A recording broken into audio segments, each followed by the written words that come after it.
창세기 36장 1절부터 37장 11절까지 말씀 함께 보겠습니다. 창세기 36장 1절부터 37장 11절까지 말씀이 본문인데, 오늘 37장 5절부터 11절까지 말씀 우선 보겠습니다. 구약 성경 57면쯤에 있습니다. 창세기 37장 5절부터 11절까지 자막에 나와 있습니다. 우리 한 목소리로 5절부터 11절까지 같이 읽겠습니다. 시작. 요셉이 꿈을 꾸고 자기 형들에게 말하며 그들이 그를 더욱 미워하였더라. 요셉이 그들에게 이르되 청하건대 내가 꾼 꿈을 들으시오. 우리가 밭에서 곡식단을 묶더니 내 단은 일어서고 당신들의 단은 내 단을 둘러서서 자라더이다. 그의 형들이 그에게 이르되 내가 참으로 우리의 왕이 되겠느냐, 참으로 우리를 다스리게 되겠느냐 하고 그의 꿈과 그의 말로 말미암아 그를 더욱 미워하더니 요셉이 다시 꿈을 꾸고 그의 형들에게 말하여 이르되 내가 또 꿈을 꾼즉 해와 달과 열한 별이 내게 절하더이다 하니라. 그가 그의 꿈을 아버지와 형들에게 말하매 아버지가 그를 꾸짖고 그에게 이르되 네가 꾼 꿈이 무엇이냐, 나와 내 어머니와 내 형들이 참으로 가서 땅에 엎드려 내게 절하겠느냐. 그의 형들은 시기하되 그의 아버지는 그 말을 간직해 두었더라. 아멘. 오늘부터 요셉 스토리를 함께 생각해 보려고 합니다. 지난주까지 야곱 이야기가 마무리됐죠. 요셉 이야기를 보고 나면 창세기가 마쳐질 것 같습니다.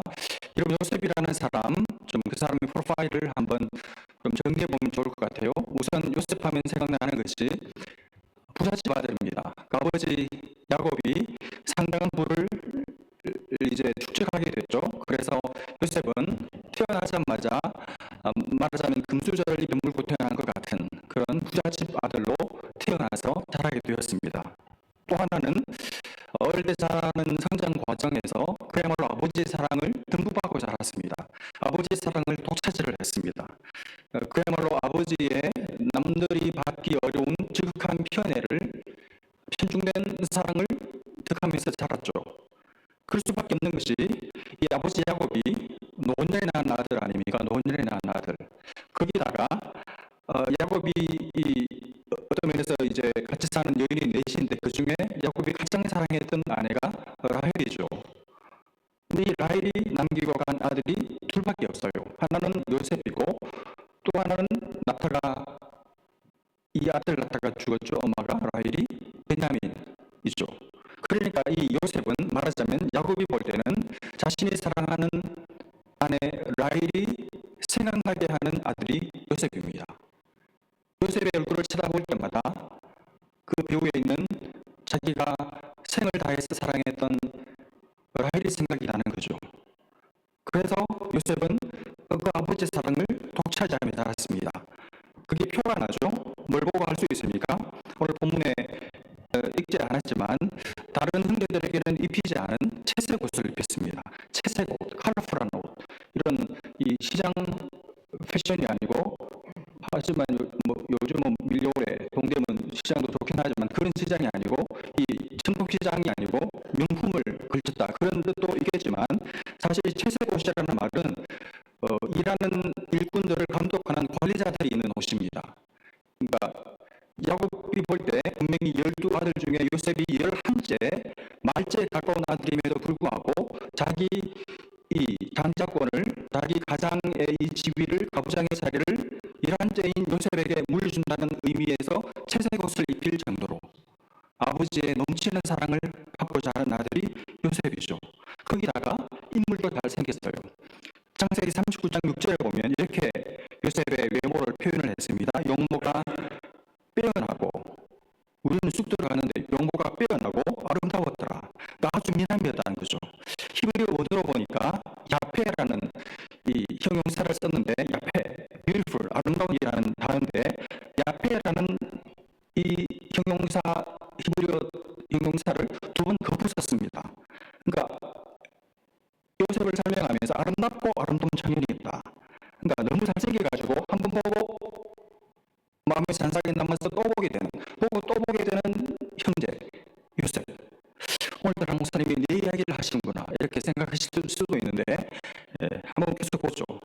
여러분 얼마나 이 외모가 출중했으면 나중에 이 보디발의 집에 종으로 팔려갔잖아요. 그때 보디발의 아내 아줌마가 눈독을 들일 정도로, 아줌마들은 웬만큼 잘나서는 눈독을 안 들이는데 아줌마가 눈독을 들일 정도로 외모가 빼어나던 형제가 요셉이었습니다. 여러분 부잣집 아들에다가 또 사랑을 듬뿍 받고 자란 데다가 또 인물이 준수하면 보통 이런 사람들은 네 가지가 없을 가능성이 있죠. 네 가지. 근데 이 요셉은 도덕적인 관념도 발달한 형제였습니다. 다시 말하면 사리 분별이 분명한 아이로 자랐습니다. 그래서 형들이 양을 칠 때 형들의 잘못을 아버지에게 가서 조목조목 일러 바칠 수 있을 정도로 어떤 양심이 발달하고 도덕적인 관념이 뛰어났던 아들이 요셉이었습니다. 결론적으로 요셉은 집안 좋고 돈도 많고 얼굴 잘생기고 어릴 때부터 사랑도 듬뿍 받고 자라서 내면도 깔끔하게 어레인지 되어 있는, 양심도 많고, 그리고 아버지가 자기의 이 권한을 이 요셉에게 물려주고 싶어 할 만큼 장차 이 집안의 가장이 될, 이 집안의 상속자가 될 만한 그런 사람이 요셉이었습니다. 한마디로 다 가진 남자죠. 다 가진 남자. 부족함이 뭔지 모르는 아이가 요셉이었습니다.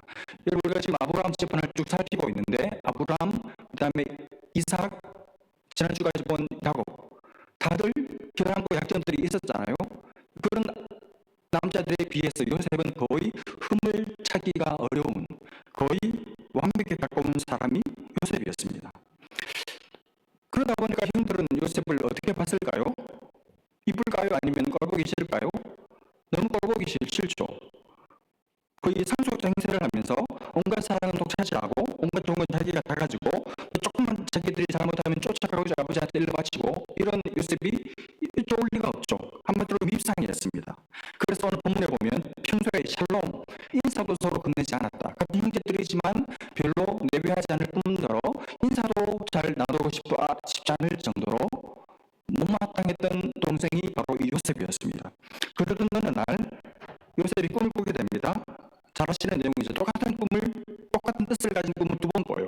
한 번은 이 요셉이 아침에 와서 이렇게 이야기를 하는 겁니다. 형들, 내가 어젯밤에 꿈을 꿨는데 우리가 밭에서 곡식단을 묵는데 내가 묵은 단은 꼿꼿이 다 일어서 있고 형들이 묵은 단은 내 단을 빙 둘러서면서 철을 하던데요. 무슨 뜻일까요? 이렇게 자기가 궁금 이야기를 하는 거예요. 기분이 대단히 나빠겠죠?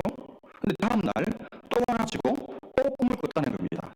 그걸 또 이야기를 하는 거예요. 형들, 제가 또 꿈을 꿨는데 이번에는 해와 달과 열한별이 저에게 넙죽 절을 하는 그런 꿈을 꾸었습니다. 그 이야기를 이번에는 아버지까지 있는 자리에서 했어요. 그러니까 아버지도 들었습니다. 아버지가 들어보니까 이건 가당치도 않은 꿈일 뿐더러 어쩌면 이러다가 이 요셉이 형들에게 이 맺힘 받을 수 있겠구나. 이 요셉을 보호하려는 요량이었는지 나무랍니다. 야, 나하고 네 엄마하고 형들이 너한테 절을 하는, 그렇게 네가 대단한 사람이 된다는 게 말이나 되냐? 그런 일이 있을 수 있냐? 쓸데없는 소리 하지 말고 가서 일어나 봐라. 그리고 나무라면서 요셉을 적절한 보호 장치를 가해주죠. 결국 형들은 이런 소리를 들으면서 요셉을 더 미워하게 되고 더 많이 시기하게 됐죠. 그러나 아버지 야곱은 혹시 이게 어떤 요셉의 인생을 향한 하나님의 뜻이 담주된 그런 뜻이 아닐까 생각하고 마음에 담아두게 됩니다. 이건 본문의 내용입니다. 여러분 오늘부터 해서 몇 주 동안 요셉 스토리를, 요셉 내러티브를 함께 여러분과 나누게 될 텐데, 오늘 첫 번째로 여러분 요셉이 이 10대 소년의 나이에 똑같은 어떤 뜻을 가진 꿈을 꿨어요. 두 번 꿨습니다. 이 꿈의 의미, 꿈의 성격이 뭘까요? 여러분 요셉이 꾼 이 꿈은 요셉 개인이 자기가 꾼 꿈이 아닙니다. 요셉이 가지고 있었던 마음의 소원이 아니었습니다.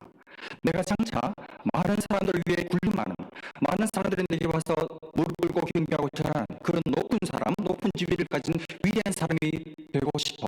이런 마음의 무의식과 잠재의 의식 속에 쌓아 내장해 놓았던 자신의 소원의 표출과 발로가 꿈으로 나타나는 것이 아니었다는 말입니다.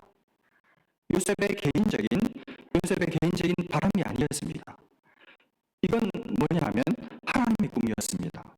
하나님께서 요셉을 향해 가지고 계셨던, 하나님께서 요셉을 통해서 원하시고 이루고자 하셨던 하나님의 계획, 하나님의 요셉을 통한 하나님의 뜻을, 꿈을 요셉에게 보여주신 거예요. 요셉을 장차 많은 사람들이 우러러보는, 많은 사람들 위에 높이 서서 절하는 높은 자리에 올려서 바로 요셉이 높은 자리에 올라갔을 바로 그때 그저 수많은 사람들이 내게 절하는, 나는 정말 성공한 인생이구나, 내 인생 성공했어, 이렇게 자기 높아짐으로 만족하고 성공했다고 생각하는 그런 사람 되지 않고, 오히려 하나님께서 높여주셔서 정말 요셉이 높아졌을 때 수많은 사람들이 와서 절하면서 요셉에게 도움을 요청하는 그런 힘 있는 자리, 어떤 성공한 자리에 딱 올라갔을 때 바로 그때 그 높은 자리에서 사람들의 절을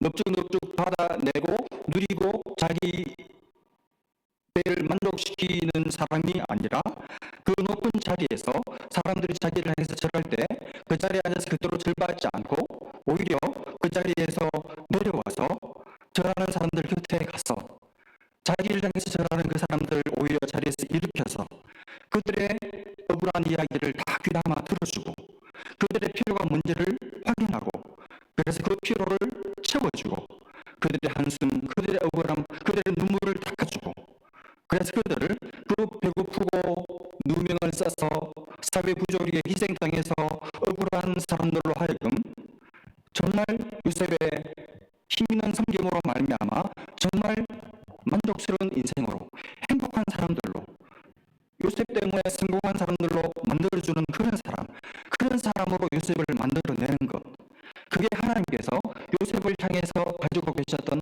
하나님의 꿈이었던 거죠.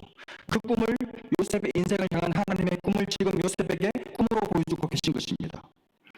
여러분, 요셉의 인생에는 꿈이 있었습니다. 근데 그 꿈은 자기가 꾼 꿈이 아니라 하나님께서 보여주신 꿈이 있었어요. 하나님께서 가지고 계시는 꿈이 있었습니다. 하나님께서 보여주신 꿈이 요셉의 인생에는 있었습니다. 여러분, 우리가 요셉 이야기를 나누면서 첫 번째로 생각해야 할, 첫 번째로 붙들어야 할 중요한 사실이 바로 이것입니다. 뭐냐 하면 하나님은 요셉을 향해서 꿈을 가지고 계셨던 것과 똑같이 하나님은 여러분과 저를 향해서도 꿈을 가지고 계신다는 사실입니다. 하나님은 나를 향해서 꿈을 꾸고 계십니다. 하나님은 나를 향해서 꿈을 가지고 계세요. 내 인생을 향한 하나님의 꿈이 있습니다. 여러분, 이 사실을 믿으시길 바랍니다. 나는 나는 하이데거가 말하는 피투된 그런 우연성의 삶을 살아가야 할 그런 존재가 아닙니다. 나는 하나님이 꿈꾸신 사람이고 지금 내 인생에는 하나님의 꿈이 있고 그 하나님의 꿈이 진행되고 있는 그런 존재가 바로 납니다. 여러분, 내가 지금 내 꿈이 깨진 것 같고 내 꿈이 좌절된 것 같을지라도 내가 꾼 꿈은 혹시 그렇게 될 수 있을지 모르지만 하나님께서 가지고 계신 꿈은 지금 하나씩 잘 진행되고 있습니다. 이걸 구분을 해야 돼요. 내가 가지고 있는 내 꿈, 내 소원, 이게 내 인생의 중추와 핵심이 아닙니다. 그건 이루어질 수도 있고 안 이루어질 수도 있어요. 여러분, 당사자인 여러분에게는 중요하겠지만 하나님께는 별로 중요하지 않습니다.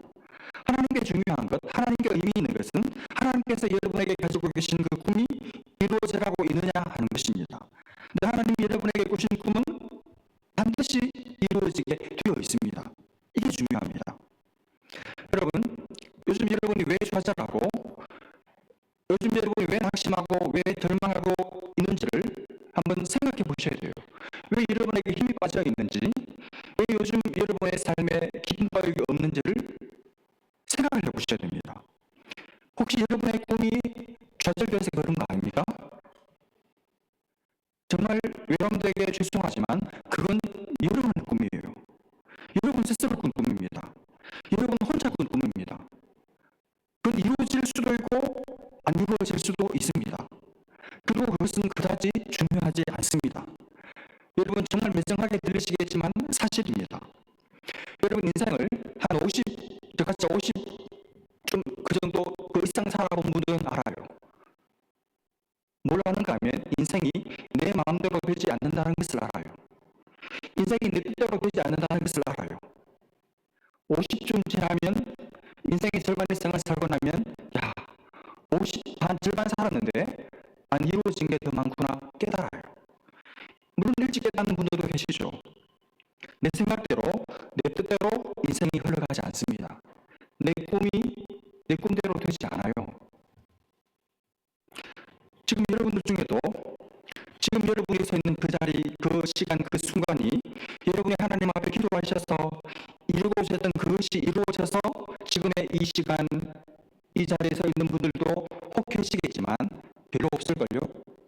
대부분의 많은 사람들은 지금 내가 있는 이 자리, 지금 내가 보내는 이 순간, 이 시간이 내가 기도해서 얻은 시간이 아닌 분들이 거의 대부분일 것입니다. 인생을 조금 더 살아보고 결혼을 하고 자녀를 양육하고 좀 더 인생을 더 많이 살게 되면 이런 일들을 아마 수도 없이 더 많이 경험하게 되실 거예요. 여러분 저만 해도 저는 제가 생각했던 대로 제 인생 흘러가지 않았습니다. 저는 제가 생각했던 대로 제가 꾼 꿈대로 제 목표가 흘러가지 않았어요. 한마디로 말해서 안 됐습니다. 제가 꾼 꿈대로 안 됐어요. 물론 아직 끝난 건 아니지만 지금까지는 제가 꾼 꿈대로 되지 않았습니다. 어떻게 보면 꿈이 좌절됐다고 말하는 것이 객관적으로 옳을 것입니다. 그래서 사실 인간적으로 말하자면 그런 것 때문에 얼마든지 좌절하고 낙심이 되고 절망할 수도 있죠. 그래서 오늘 말씀을 준비하고 제 자신의 지난 삶들을 돌아보면서 어떤 생각을 했냐 하면 만약에 내가 꾼 꿈대로 내 목표가 펼쳐졌다면 어떻게 되었을까? 아마 제 아내가 거의 동의할 것 같은데 아마 제 목표의 어떤 중요한 시점의 어떤 지점에서 크게 제가 사고를 쳐서 목표가 무너지고 가정도 무너질 가능성이 많은 사람이 접니다. 그래서 저는 지금 제 꿈이 좌절된 그런 것으로 더 이상 좌절하거나 낙심하거나 과거가 너무 아팠다거나 절망하지 않아요. 왜냐하면 제 관심은 이제 더 이상 그게 아니니까. 제 관심은 제 꿈이 아니라 하나님의 꿈이 제 관심이 되기 때문에 그런 것이죠. 여러분 성도는 내 꿈이 좌절되었다는 것으로 좌절하거나 낙심하거나 절망하는 사람들이 아닙니다. 왜냐하면 내 꿈은 크게 중요하지 않다는 것을 알아버렸거든요. 중요한 것은 그리고 내가 정말 궁금해하는 것은 하나님의 꿈은 이루어져 가고 있는가? 하나님의 꿈은 어떻게 되고 있는가? 여기에 관심이 모이는 거예요. 이게 궁금해지고 이걸 하나님 앞에서 묻게 돼요. 하나님 어떻게 되고 있습니까? 여러분 중요한 것은 하나님께서 내게 가지고 계신 꿈입니다. 하나님께 여러분을 향한 하나님의 꿈이 있습니다. 여러분 요셉은 어릴 때 하나님의 꿈을 받았죠.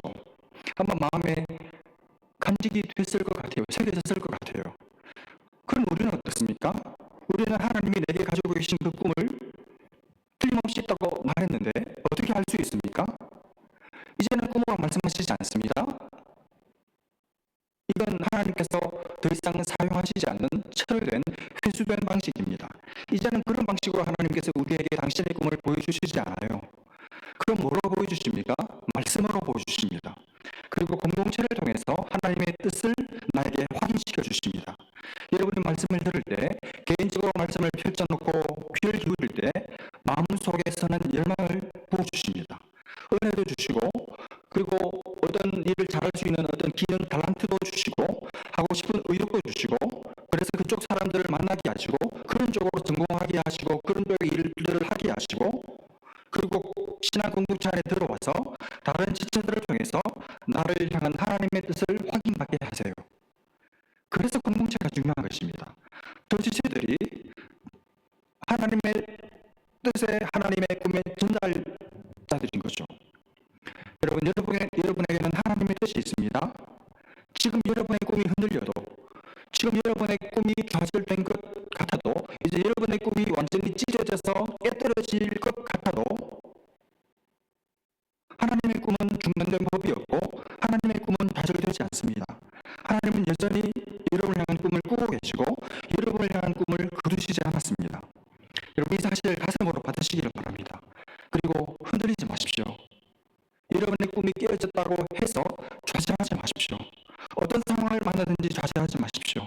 하나님께서 여러분을 포기하지 않고 여전히 하나님께서 꿈을 꾸고 계시는 한 여러분은 여러분이 생각한 것보다 훨씬 더 풍성하고 부유한 것을 얻게 될 것이고 후에 남지 않는 복을 누리게 될 것입니다. 한 가지만 더 보고 말씀을 마무리하려고 하는데, 여러분, 요셉이 꿈을 꾸지 않았습니까? 그리고 두 번씩이나 꾼 꿈을 굳이 말 안 해도 되는데 말을 했다는 것은 자기 스스로가 만족감이 있었다는 말이잖아요. 뿌듯했을 것입니다. 그러나 입장을 바꾸어서 그 요셉의 동생의 꿈 이야기를 듣는 형들의 마음은 어땠을까요? 형들이 요셉의 꿈 이야기를 들었을 때 얼마나 그 이야기를 들으면서 자기들이 초라해졌겠습니까? 얼마나 소외감을 느끼고 얼마나 마음이 비참해졌겠어요. 아니, 이미 충분히 다 누리고 있는데 아버지의 사랑도 독차지하고 옷도 채색옷 입고 우리를 관리하는 매니저 역할을 하고 있으면서, 아니 꿈까지, 이 아이의 나중 인생이 모든 사람들에게 절반은 그런 높은 자리에 올라간다는 말이야? 그럼 나는 뭐야? 그럼 우리는 뭐야? 자기들이 너무 초라해지는 거죠. 더 소외감이 들고 마음이 비참해지는 것을 경험했을 것입니다. 야곱은 그것도 몰라요. 그런 걸 몰라요. 남의 마음, 다른 사람의 심정, 다른 사람의 그 소외감, 마음의 비참함, 이런 걸 야곱은 모릅니다. 왜 그럴까요? 자기가 한 번도 당해본 적이 없으니까, 자기는 늘 왕자였으니까, 자기가 안 겪어봤으니까 그렇죠. 그러니 아무렇지도 않게 천진난만한 얼굴로, 성령 충만한 얼굴로 진지하게 꿈 이야기를 눈치를 줘도 이번 주일하고 다음 주에 순장님 앞에서 또 이야기를 하는 거죠. 순장님과 목사님과 모든 장로님들이 제게 전하던데요, 아무렇지도 않게 말하는 거죠. 여러분, 요셉 어땠습니까? 눈치 없죠. 그리고 개념 없는 순원이죠. 눈치를 줘도 몰라요. 다른 사람들의 고통을, 다른 소외된 사람들의 아픔을, 그 마음의 억울함을 헤아리지를 못합니다. 자기 꿈 이야기를 들으면서 형들이 얼마나 비참해할까, 얼마나 더 비참하게 느낄까, 얼마나 소외감을 느낄까, 그 이야기를 들으면서 얼마나 마음이 어두워질까 생각을 못해요. 이게 요셉의 약점이었습니다. 이게 요셉의 한계였습니다. 요셉, 다른 사람의 아픔을 헤아릴 줄 모르는 사람이죠. 남의 아픔에 무감각한 사람이죠. 남의 아픔을 공감할 줄 모르는 사람입니다. 그래서 자기 의사와 관계없이 남들을 많이 비참하게 만드는 사람이 요셉이었습니다.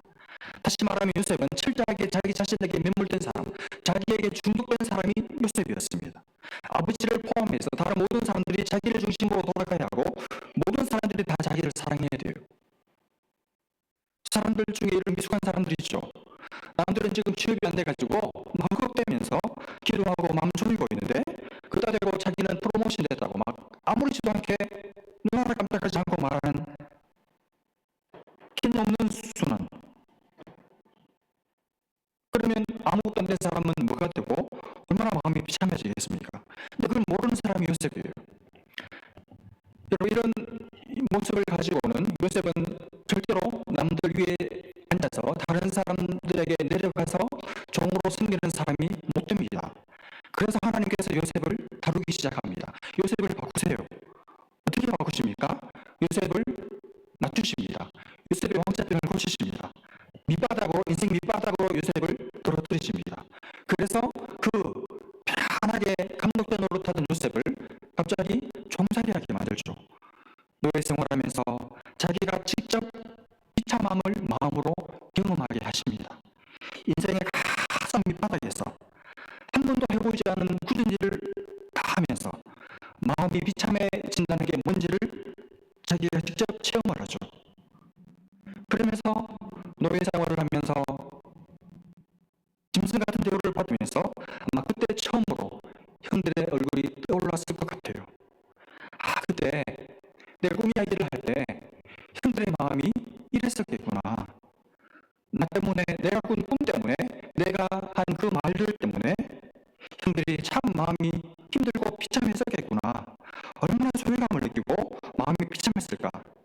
주인을 섬기고 동료종들을, 선배종들을 섬기고 그 밑바닥에서 남들 눈치를 살피고 남들 얼굴을 살피고 눈칫밥을 얻어먹어가면서 비로소 어떤 눈치가 생기게 돼요. 그러면서 다른 사람들의 형편, 다른 사람의 마음, 다른 사람의 안색을 살피는 눈이 길러지죠. 결국 나중에 감옥에 가지 않습니까? 그 애고의 발언들을 어제와 다른 얼굴 색의 변화를 보고 무슨 일이 있으세요?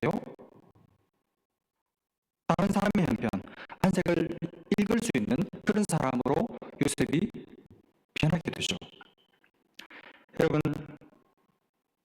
우리 중에 엘리트 코스만 밟아본 사람들, 시험에 한 번도 실패해 본 적이 없는 사람들, 실패가 뭔지 모르는 사람들, 그야말로 뭘 해도 남들에게 칭찬받고 좋은 소리 듣고 승승장구만 했던 사람들, 다 가진 사람들, 밑바닥이 뭔지 모르는 사람들, 밑바닥을 체험해보지 못한 사람들, 서러움의 눈물을 흘려보지 못한 사람들, 억울한 처분을 당해보지 않은 사람들, 눈물 젖은 빵을 먹어보지 않은 사람들, 이 따다가 얼마나 절절하게 귀한지, 한 끼 밥이 얼마나 소중하고 고마운지를 경험해보지 못한 잘난 사람들은 남들을 많이 비참하게 해요.